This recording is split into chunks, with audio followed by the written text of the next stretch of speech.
ধনী লোকের বাসায় পত্রিকা থাকতো এবং ধনী লোকের বাসায় কিন্তু টেলিভিশন থাকতো। তো সোশ্যাল মিডিয়া টেকনিক্যাল যুগের কারণে, পড়াশোনার এডুকেশন ডেভেলপমেন্টের কারণে প্রচুর সাংবাদিক হয়ে গেছে, প্রচুর নিউজ। কালকে একটা টেক্সট দিচ্ছিলাম আপনাদেরকে, সেখানে বোঝানোর চেষ্টা করছি যে শুধুমাত্র চাটকারিতার জন্য কেন সাংবাদিকদের শাস্তি হবে। আমরা যারা সাংবাদিকদের এই কথাটা বলে যে খুব বিশেষ করে ফেসবুকের যুগে, সোশ্যাল মিডিয়ার যুগে এটা ব্যাপক আকার আসছে। আগে যখন মনে করেন দেওয়ালে পত্রিকা ছিল বা পত্রিকার কোনো একটা লেখা পড়ছে, তো পত্রিকার ওই পড়ার লোকগুলার মানে ওই সময় পড়ার মানুষগুলোর লোকই সংখ্যাই ছিল কম।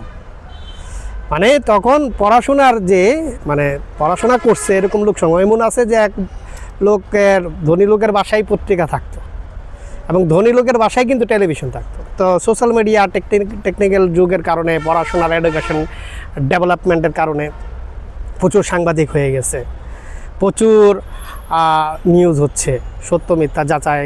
এখন তো সত্য মিথ্যা বের করার জন্য আলাদা ডিপার্টমেন্ট বের হচ্ছে। তো একটা জিনিস হচ্ছে 5 তারিখের পরে বা শুরু হয়ে বা এখন পর্যন্ত একটা খুব সুন্দর একটা সিল দেয়।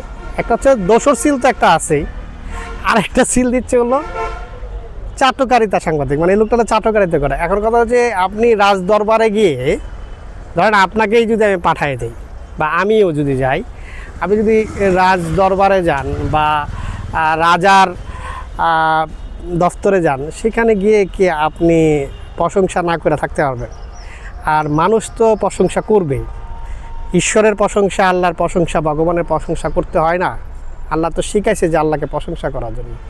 এখন অতিরিক্ত প্রশংসা করা, অতিরিক্ত তেলবাজি করা, অতিরিক্ত বলা, এই বিষয়টা হচ্ছে যে ব্যক্তি বিশেষের উপরে ডিপেন্ড করে।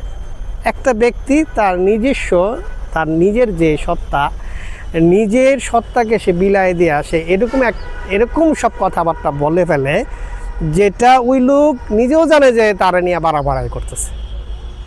বুদ্ধিমান যদি, আবার অনেক লোক আছে, অনেক মালিক আছে যে সে প্রশংসা শুনতে পছন্দ করে, তো তাকে প্রশংসা করবে না, সে তার বদনাম শুনতে চায় না। এ বিষয়ে একটা গল্পও ছিল, আমি গল্প বলছিলাম, ওই যে সিংহের গল্পটা দেখে নিয়ে। হচ্ছে একটা লোক যদি চায় যে সে প্রশংসা শুনতে, তাকে প্রশংসা করাটা তো দোষের কিছু না। আপনি আপনার প্রতিষ্ঠানে যান, আপনি একটা পণ্য বিক্রি করবেন, সিম্পল হিসাব, আপনি একটা কলম বিক্রি করবেন বা আপনি একটা মার্কেটিং করবেন, তো আপনি প্রশংসা করবেন না? করবেন তো। তো এই প্রশংসা করতে যাওয়া, এখন প্রশংসা সেই সময়ে শেখ হাসিনার প্রশংসা যারা করছে, এখন তাকে আপনি শুধুমাত্র প্রশংসার কারণে শাস্তি দিবেন, এটা তো হয় না। আপনি অবশ্যই তাকে শাস্তি দিবেন, অবশ্যই তাকে শাস্তি দেওয়া উচিত যদি সে সত্যিকার অর্থেই ক্রিমিনাল হয়, সে যদি মিথ্যা সংবাদ উপস্থাপন করে। এমন একটা সত্য সংবাদ ছিল, এটাকে সে এমনভাবে মিসগাইড করছে যেটার কারণে ক্ষতিগ্রস্ত হচ্ছে, অবশ্যই তার জন্য শাস্তি, পানিশমেন্ট হওয়া উচিত। এটাই নিয়ম, এটাই তো ন্যায়। শুধুমাত্র প্রশংসা করছে, শুধুমাত্র তারে তেল দিছে দিকে, তেল ছাড়া তো চাকরিও থাকে না। তেল না দিলে আপনি উপরে উঠতে পারবেন না। সমাজ ব্যবস্থা এরকম হয়ে গেছে, আপনি যত তেলবাজি করতে পারবেন, যত তেলের ডিব্বা ডালতে পারবেন, আপনি তত বড় হবেন, কারণ মালিকরা চায় শুনতে। এখন যারা পারে না, তারাও মনে মনে কষ্ট পায় যে আমি কেন তেল দিতে পারি না, যদি পারতো সে দিত। তো এটা তো সিস্টেমেটিকলি এরকমভাবে গড়ে উঠছে। সুতরাং শুধুমাত্র চাটকারিতার জন্য একজনের এরকম জেল জরিমানা হয়ে যাবে, এটা ন্যায় না। ন্যায় এটাকে বলে না। ন্যায় হচ্ছে সেটাই যদি সে ক্রিমিনাল হয়, সে যেই হোক তারা। আর গ্রামগঞ্জের যে আপনি যদি রিপোর্টিং লেভেলটা যদি দেখেন, যে যারা গ্রামগঞ্জের প্রতিনিধি হিসাবে সাংবাদিকতা করে, তারা সবসময় কিন্তু এর ভিতর দিয়েই যায়, কারণ তার কাছে কোনো অপশনও থাকে না। সে কী করবে বলেন তো দেখি? সে এরকম একটা গ্রামে থাকে, এমন একটা প্রভাবশালী লোক, তার বিরুদ্ধে সে কতক্ষণ কথা বলে পারবে? হয় তাকে চুপ থাকতে হয়, অথবা তাকে এড়ায় থাকতে হয়, অথবা তাকে তেল দিতে হয়, সেটা বিষয়। এখন ওই সাংবাদিকের জন্য ক্রাইমে জড়ায় না যায়, এটা হচ্ছে মূল বিষয়। এটার জন্য ডিপার্টমেন্ট তৈরি করেন, ইনকোয়ারি করেন, খেয়াল করেন। ঢালাওভাবে একটা লোককে প্রশংসা করছে, লিখতে হবে তো।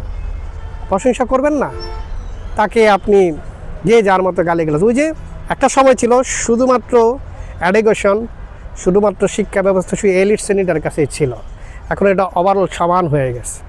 তো এটাই আসলে দেখার বিষয় চিন্তা করার বিষয়, মানার বিষয়। ভালো থাকবেন।